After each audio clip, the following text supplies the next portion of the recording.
விடுதலையின் நாயகனாகிய ஆண்டவராகிய இயேசுவின் திருப்பெயரிலே இந்த காலை நேரத்தில் உங்கள் யாவருக்கும் நம்முடைய ஆண்டவராகிய இயேசுவின் திருப்பெயரிலே அன்பின் வாழ்த்துக்களை ஸ்தோத்திரங்களை தெரிவித்துக் கொள்கிறோம். இந்த நாள் நம்முடைய இந்திய தேசத்தின் சுதந்திர திருநாள். இந்த நாளின் அன்பின் வாழ்த்துக்களை அனைவருக்கும் இந்திய தேசத்தின் சுதந்திர தின நல்வாழ்த்துக்களை வேர்ட் ஆஃப் காட் மினிஸ்ட்ரி சார்பாக நாங்கள் தெரிவித்துக் கொள்கிறோம். கர்த்தர் நம்முடைய தேசத்தை ஆசீர்வதித்து சமாதானமாய் இன்னும் இந்த உலகத்தில் வல்லரசு நாடாக மாற்ற உதவி செய்வாராக. அதற்காக நம் அனைவரும் உழைப்போம்.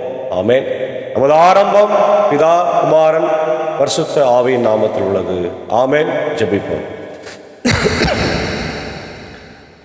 சர்வ வல்லமையும் மிகுந்த இரக்கமும் கிருபை நிறைந்த அன்பின் பரலோக பிதாவே, இந்த மனமகிழ்ச்சியான ஆண்டவரே, காலை வேளைக்காக நன்றி செலுத்துகிறோம். இந்திய தேசத்தினுடைய 78வது சுதந்திர தினத்தை நாங்கள் கொண்டாடும்படியாய் இந்த நாளிலே நீர் எங்களுக்கு கிருபை புரிந்திருக்கிறேன் நன்றி செலுத்துகிறோம். இந்த வரலாறை திரும்பி பார்க்கிறோம். 78 வருடம் என்பது சாதாரண காலங்கள் அல்ல, மிகப்பெரிய நீடிய காலங்கள். ஆண்டவரே, இந்த காலங்களிலே எங்களுடைய தேசத்தை நீர் ஆண்டவரை வலுப்படுத்தியிருக்கிறீர், முன்னேற்றி இருக்கிறீர். இந்த தேசத்துடைய சுதந்திரத்துக்காக பாடுபட்ட அனைத்து மக்களையும் ஆண்டவர் நினைத்து பார்க்கிறோம், தலைவர்களை நினைத்து பார்க்கிறோம். ஜாதி மதம் இனம் மொழி பேதமின்றி இதற்காக உழைத்திருக்கிறார்கள். இதற்கு வித்திட்ட கிறிஸ்தவ மிஷனரிகளுக்காக நன்றி சொல்லுகிறேன். எல்லாரையும் கர்த்தர் ஆசீர்வதித்தருளும். இந்த நாளின் இறைச்செய்தி, பாடல் வேலை, ஜெப வேலை எங்களுக்கு ஆசீர்வதித்து தார். இதை கேட்டு பயன்பெறுகிற எல்லா மக்களும் உடைய இறை ஆசிரியர்களை தந்து வழிநடத்தும். இறை மைந்தன் இயேசுவின் மூலம் ஜெபிக்கிறோம் நல்ல பிதாவே. ஆமேன். காலை வேளையில் நாம் 626வது பாடலாகிய எண்ணில் அடங்கா ஸ்தோத்திரம் என்ற பாடலை அவரோடு இணைந்து நாம் பாடுவோம். 626வது பாடல்.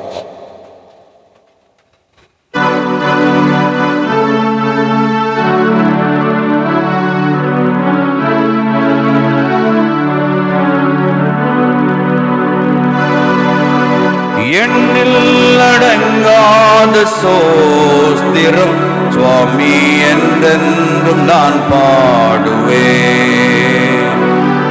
எண்ணில் அடங்காத சோஸ்திரம் சுவாமி என்றென்றும் நான் பாடுவேன். இந்நாள் வரை என் வாழ்விலே, இந்நாள் வரை என் வாழ்விலே நீர் செய்த நன்மைக்கே எண்ணில் அடங்காத சோஸ்திரம் சுவாமி என்றென்றும் நான் பாடுவேன்.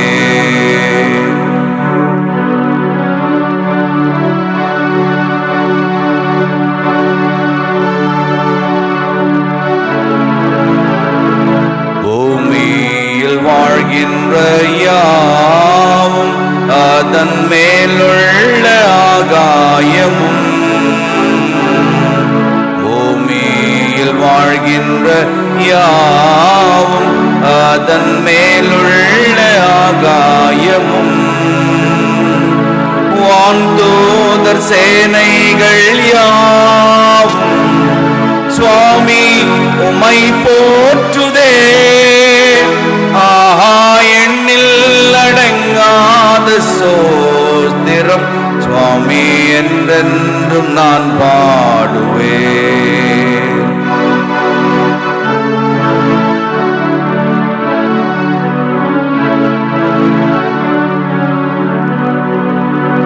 சூரிய சந்திரரோடு சகல நட்சத்திர கூட்டமும், சூரிய சந்திரரோடு சகல நட்சத்திர கூட்டமும்,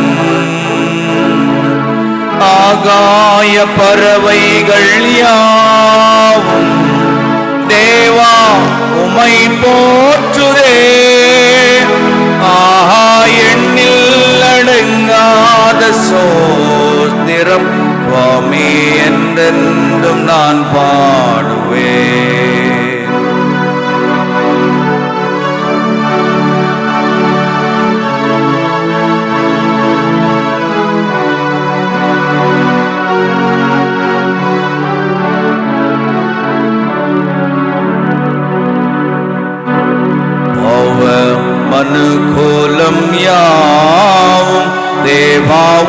அன்பினை உணர்ந்து பாவ மனுகோலம் யாவும் தேவாவும் அன்பினை உணர்ந்து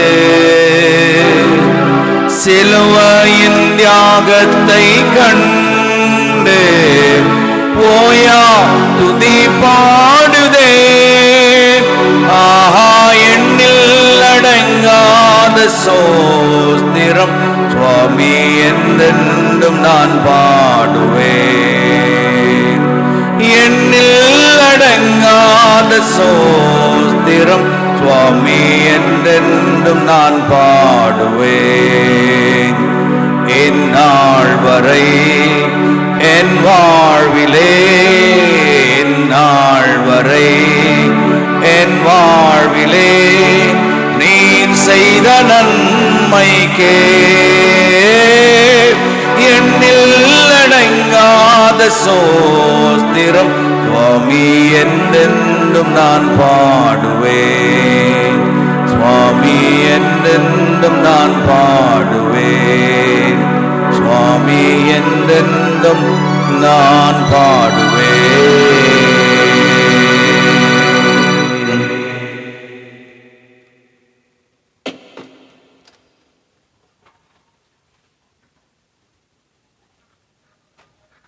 விடுதலையின் நாயகனாம் வெற்றியின் வேந்தன் இயேசுவின் திருப்பெயரிலே இந்திய தேசத்தின் 78வது சுதந்திர தினத்தில் உங்களை அன்போடு நாங்கள் வாழ்த்தி இந்த அருமையான காலை நேர தியானத்திற்காக அன்போடு அழைக்கிறோம். இந்த நாளிலே நாம் தியானிக்கும்படியாக எடுத்துக்கொண்ட கடவுளுடைய வார்த்தை அது யாத்ராகம புத்தகம் 3ஆம் அதிகாரம் வசனங்கள் 1 முதல் 15 இருக்கின்ற இறைவார்த்தைகள். அதில் இருக்கின்ற முக்கியமாக இறைவார்த்தை 7வது 8வது வசனம். அப்போது ஆண்டவர் கூறியது, எகிப்தில் என் மக்கள் படும் துன்பத்தை என் கண்களால் கண்டேன். அடிமை வேலை வாங்கும் அதிகாரிகளை முன்னிட்டு அவர்கள் எழுப்பும் குரலை கேட்டேன். ஆம், அவர்களின் துயரங்களை நான் அறிந்திருக்கிறேன். எனவே எகிப்தியரின் பிடியிலிருந்து அவர்களை விடுவிக்கவும் அந்நாட்டிலிருந்து பாலும் தேனும் பொழியும் நல்ல பரந்ததோர் நாட்டிற்கு, அதாவது கானானியர், இத்தியர், எமோரியர், பெரிசியர், இவ்வியர், எபூசியர் வாழும் நாட்டிற்கு அவர்களை நடத்தி செல்லவும் இறங்கி வந்துள்ளேன் என்பதே. அல்லேலூயா, பிரைஸ் தி லார்ட். அன்பான தேவ பிள்ளைகளே, நம்முடைய தாய் திருநாட்டின் இந்தியாவின் 78வது சுதந்திர தினத்தில் இந்த வேர்ட் ஆஃப் காட் மினிஸ்ட்ரி சார்பாக உங்களை எல்லாருக்கும் என்னுடைய வாழ்த்துக்களை, ஸ்தோத்திரங்களை நாங்கள் தெரிவித்துக் கொள்கின்றோம். அனைவருக்கும் சுதந்திர தின நல்வாழ்த்துக்கள்.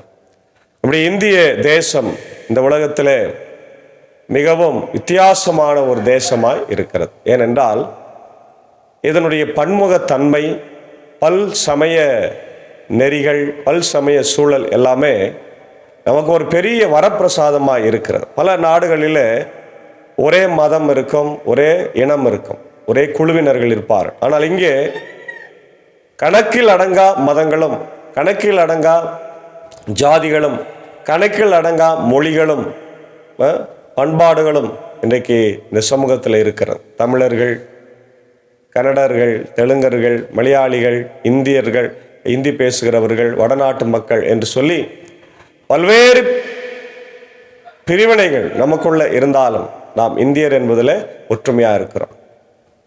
யூனிட்டி அண்ட் டைவர்சிட்டி என்ற வார்த்தையை எல்லாரும் பயன்படுத்துவார்கள். ஆகவே இந்த சுதந்திரத்தில் நாம் முக்கியமாக நினைவு கூற வேண்டியது, நம்முடைய சுதந்திரத்திற்காக பாடுபட்டவர்கள். அநேக மக்கள் தங்களுடைய இன்னுயிரை ஈந்து அவர்கள் இந்த உலகத்தில் நமக்காக பாடுபட்டு இந்த சுதந்திர தினத்தில் அவர்கள் நினைவு கூறுவதை நம்ம கடமையாக எண்ணுகின்றோம். கடவுளுடைய ஆசீர்வாதத்தோடு இந்த சுதந்திர தினத்தை நாம் கொண்டாட வேண்டும். ஏனென்றால் நான் ஆரம்ப ஜபத்தில் சொன்னதை போல கிறிஸ்தவ மிஷனரிகள் அநேகர் இதற்காக வித்திட்டார்கள். முதலாக அவர்கள் 200 ஆண்டுகளுக்கு மேலாய் ஆங்கிலேயர்கள் ஆண்டு கொண்டிருக்கிற போது அவர்கள் செய்கின்ற அநியாயங்கள், அக்கிரமங்களை கிறிஸ்தவ மிஷனரிகள் மாத்திரமே தட்டி கேட்டார்கள், வேற யாரும் தட்டி கேட்கல. ஆகவே இந்தியாவினுடைய சுதந்திரத்துக்காக பாடுபட்டவர்கள் நிறைய பேர் இருப்பதனால இன்றைக்கு நாம் அவர்களை எல்லாருக்கும் நன்றி சொல்லவும் ஆண்டவருக்கும் நன்றி சொல்லவும் கடமைப்பட்டிருக்கிறோம். அவருடைய குடும்பங்களை அன்போடு நாம் நன்றியோடும் நினைவு கூறுவோம். இங்கே இதே போல ஒரு சம்பவம், இஸ்ரவேல் மக்கள் எகிப்தின் அடிமை தனத்தில் இருக்கின்றார்கள். இந்த அடிமை தனத்திலிருந்து கடவுள் அவர்களை மீட்கும்படியாக பார்க்கின்றார். அதான் நாளுக்குரிய செய்தியாக இருக்கிறது. ஆமென்.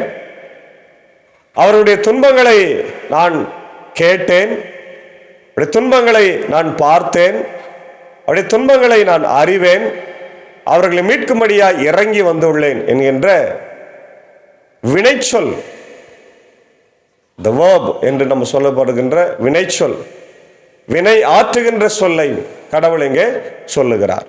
எந்த சூழ்நிலையில மோசே என்கின்ற ஆண்டவருடைய மனிதன் மீதியான் தேசத்திலே அர்ச்சகராக இருக்கின்ற மாமனார் இத்ரோவின் ஆடுகளை மேய்த்து வந்தார். அந்த ஆட்டு மந்தையை பாலை நிலத்தின் மேற்றிசையாக ஓட்டிக்கொண்டு கடவுளின் மலையாகிய ஓரேபை வந்து அடைகின்றார். அப்போது ஆண்டவர் தூதர் ஒரு முட்புதரின் நடுவே தீப்பிழம்பில் அவருக்கு தோன்றினார். அவர் பார்த்தபோது முட்புதர் நெருப்பால் எரிந்து கொண்டிருந்தது. ஆனால் அம்முட்புதர் தீந்து போகவில்லை. இந்த சூழ்நிலையை மோசே காண்கின்ற, என்ன சூழ்நிலைனா, பச்சை முட்புதர் எரிந்து கொண்டிருக்கிறது. ஆனால் பொதுவாக நெருப்பில் போடப்படுறது எல்லாமே எரிஞ்சிடும், அதாவது தீந்து போகும், உருக்கிடும், எல்லாமே செய்யும்.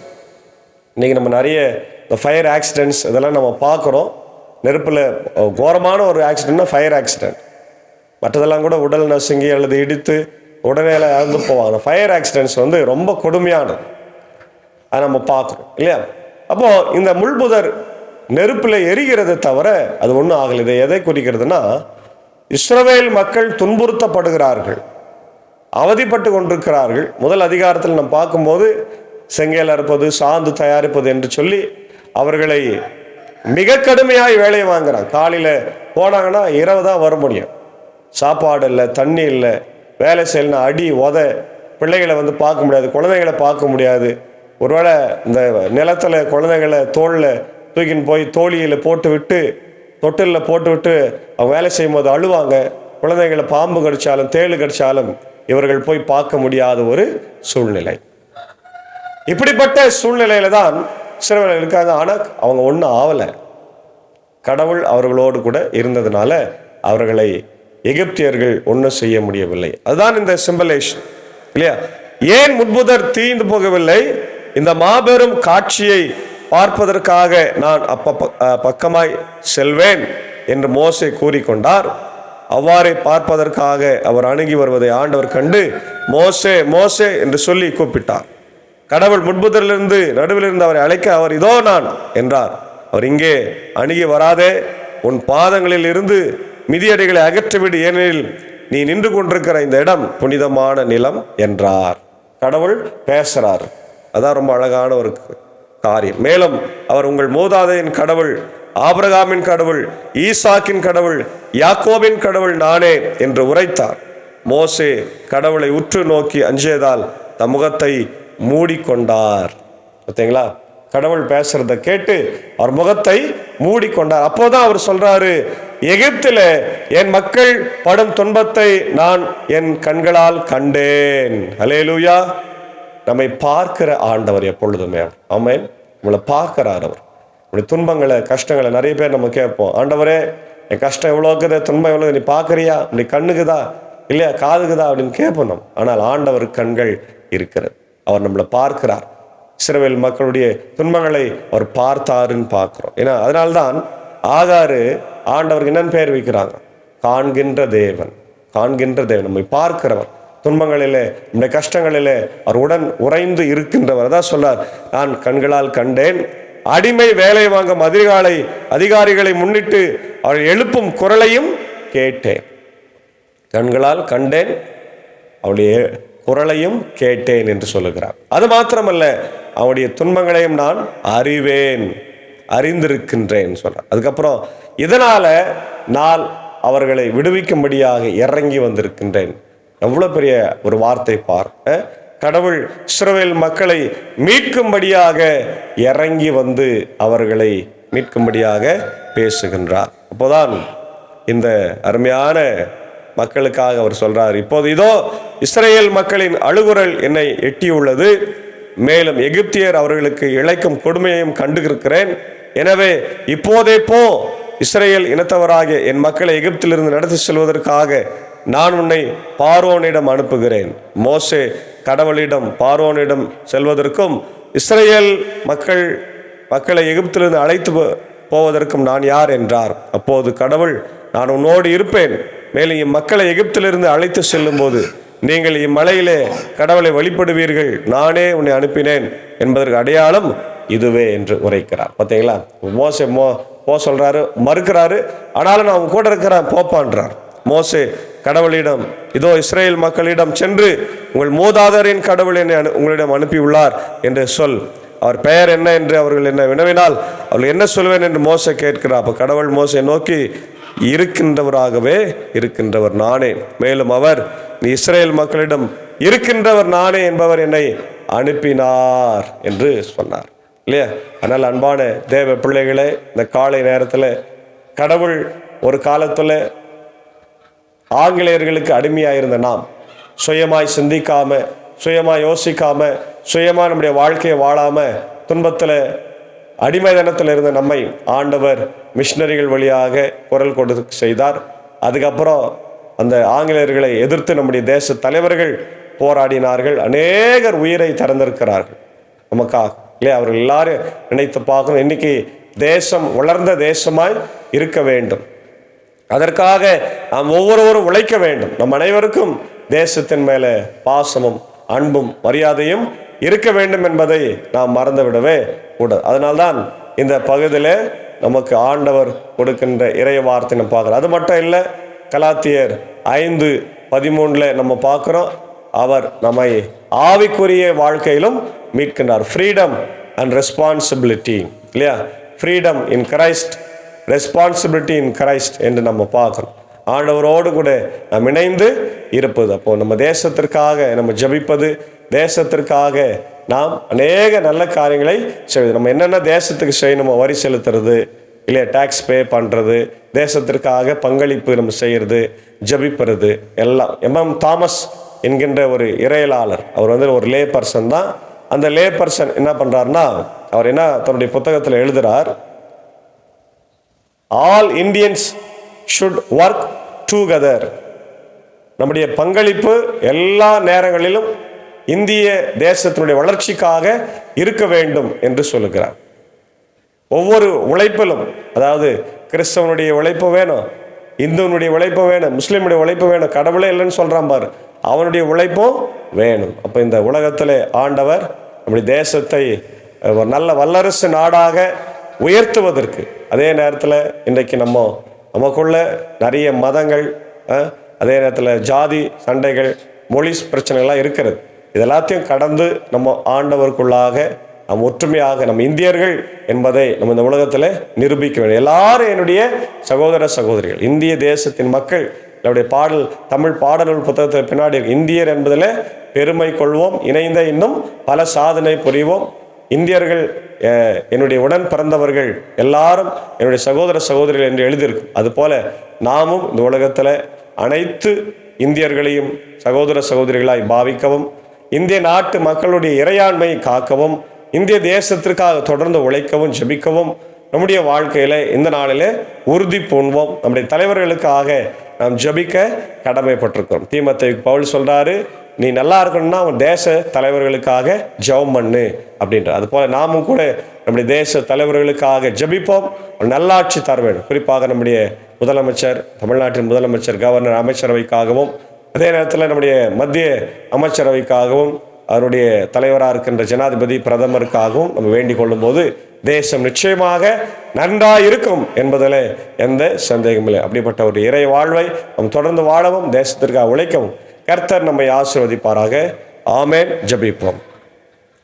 விடுதலையின் நாயகனே, வெற்றியின் வேந்தனே, இந்த மனமகிழ்ச்சியான காலை வேளைக்காக நன்றி சொல்லுகிறோம். இந்தியாவினுடைய 78வது சுதந்திர தினத்தில் ஆண்டவரை எங்களை ஜீவனோடு வைத்திருக்கிறபடியினாலே நன்றி தகப்பனே. கேட்ட வார்த்தைகளுக்காக ஸ்தோத்திரம். இஸ்ரவேல் மக்களுடைய துன்பங்களை நீர் ஆண்டவரே பார்த்தீர், அவருடைய குரலை கேட்டீர், அவர்களை அறிந்திருக்கிறீர், இறங்கி வந்திருக்கிறீர். இந்த செய்திகள் எங்கள் வாழ்க்கையிலே பிரயோஜனமாக இருக்கும். நாங்களும் கூட ஆண்டவரே எங்கள் தேசத்தின் ஆண்டவர் வளர்ச்சிக்காய் ஜாதி மதம் இனம் முனி ஆண்டவர் வேதமின்றி இதோ நாங்கள் ஆண்டவரே போராடவும் ஆண்டவர் அதற்காக உழைக்கவும் கர்த்தர் எங்களுக்கு கிருபை தார். இந்த நாளிலே நம்முடைய இந்திய தேசத்தின் தலைவர்களுக்காக வேண்டிக் கொள்கிறோம். இதற்கு முன்பாக தேசத்திற்காக உழைத்த அனைத்து தலைவர்களையும் நன்றியோடு நினைவு கூறுகிறோம். குறிப்பாய் இந்திய சுதந்திரத்தின் ஆண்டவரே இதோ சுதந்திரத்துக்கு வித்திட்ட அனைத்து தலைவர்களையும் அவருடைய சிந்திய ரத்தத்தை நினைவு கூர்ந்து நாங்கள் நமக்கு நன்றி செலுத்துகிறோம். இன்றைக்கு அவருடைய குடும்பங்கள் இருந்தால் எல்லாரையும் தேவன் ஆசீர்வதிக்க வேண்டும் என்று நான் ஜெபிக்கிறோம். இந்த காலை நேரத்தில் ஆண்டவரே இந்த நாளுக்குரிய ஆண்டவர் தலைவர்களாக இருக்கின்ற உடைய ஜனாதிபதி, உடைய பிரதமர் அமைச்சரவைக்காக, தமிழ்நாட்டின் முதலமைச்சர் அமைச்சரவைக்காக, அனைத்து மாநிலத்தின் முதலமைச்சர்கள் அமைச்சரவைக்காக ஜெபிக்கிறோம். இந்த சுதந்திர கொண்டாட்டத்தின் போது எல்லாரையும் தேவன் ஆசீர்வதிக்க வேண்டுமா ஜெபிக்கிறோம். இந்த ஊழியத்தில் எங்களோடு இருக்கிற என்னுடைய அன்பர் சாரியம் ஏஞ்சக்காவே அன்பான பிள்ளைகள் மாத்தால் மரியாதையும் ஆசீர்வதிங்க, வழி நடத்துங்க ராஜா. தேவையை சந்திங்க. அப்படியே அன்புக்குரிய சாகோ சாருக்காக டீச்சருக்காக ஜபிக்கிறோம், ஆசீர்வதிங்க. அடையனுக்காக குடும்பத்திற்காக ஜபிக்கிறோம். அடையன் பணியாற்றுகிற பாபனப்பள்ளி, மின்னூர், வடகரை, மேல் சேலம் திருச்சபைகள் குறிப்பாக இந்த நாளில் பாபனப்பள்ளியில் நடைபெற போகின்ற ஆண்டவரே இதோ சுதந்திர தின ஆண்டவரே நிகழ்வு, அதாவது ஃபாஸ்டிங் ப்ரேயருக்காக ஜபிக்கிறோம். அதோ ரெவரண்ட் டாக்டர் நெல்சன் ஐயா அவர்கள் கலந்து கொண்டு செய்தி அளிக்கிறார்கள். இன்னும் அநேக மக்கள் கலந்து கொண்டு தேவ நாமத்தை மகிமைப்படுத்திருக்கிறார்கள். எல்லாரையும் கர்த்தர் ஆசீர்வதிங்க. உலகமெங்கும் ஆண்டவர் இருக்கின்ற இந்தியர்கள் இந்த நாளில் சுதந்திர தினத்தை கொண்டாட கிருபை தார். பலவீனமாக இருக்கிறவங்க, சுகமாக இருக்கிறவங்க, குறிப்பாக இப்படியே வில்சனுக்காக ஜபிக்கிறோம், சினாட் வில்சனுக்காக ஜபிக்கிறோம். ஆண்டவரை கொடுத்து வர சுகத்துக்காக நன்றி. இன்னும் பரிபூர்ண சுகத்தை தான் தந்து வீட்டிற்கு திரும்ப ஆண்டவரை கிருபை தார். அன்பு மனைவி, அன்பான பிள்ளைகள் ஒவ்வொருவரையும் ஆசீர்வதிங்க ராஜா. இந்த நேரத்தில் பிறந்த நாட்களை காணுகின்ற யாவருக்காக ஜபிக்கிறோம். இந்த நாளில் பிறந்த ஒவ்வொருவரையும் ஆசீர்வதி. குறிப்பாய் இப்படி அன்புக்குரிய நண்பர் ஆண்டவர் கிரேட் மெடிக்கல் அகாடமியினுடைய ஃபவுண்டர் ஆண்டவரை திரு சுதந்திரம் வில்லியம்ஸ் அவளுக்காக ஜபிக்கும். அன்பு சகோதரனை ஆசீர்வதிங்க. அன்பு மனைவி, பிள்ளைகளை ஆசீர்வதிங்க. ஐஎல்சி திருச்சபைக்காக, உடைய சொந்த திருச்சபைக்காக அவர் எடுக்கின்ற எல்லா முயற்சிகளையும் என் தேவன் ஆசீர்வதிக்க வேண்டுமா ஜபிக்கிறோம். தொடர்ந்து உடைய இறை கிருபை ஆசீர்வாதங்கள் இந்த நாளில் எங்களோடு கூட தங்கிருந்து வழி நடத்தட்டும். இந்தியாவினுடைய சுதந்திரத்தை ஆண்டவர் எப்பொழுது நாங்கள் கெடுத்து போடாமல் வாழ ஆண்டவர் கிருபை தான். துதி கன மகிமை உமக்கே செலுத்துகிறோம். இயேசுவின் மூலம் ஜபிக்கிறோம் நல்ல பிதாவே, ஆமேன். விடுதலையின் நாயகன், வெற்றியின் வேந்தன் ஆண்டவராக இயேசுவின் ஆசீர்வாதம் நம் அனைவரோடு கூட விசேஷமாய் பிதா, குமாரன், பரிசுத்தாவின் நாமத்தில் உங்களை ஆசீர்வதித்து காப்பாராக. ஆமேன். God bless you. அனைவருக்கும் சுதந்திர தின நல்வாழ்த்துக்கள்.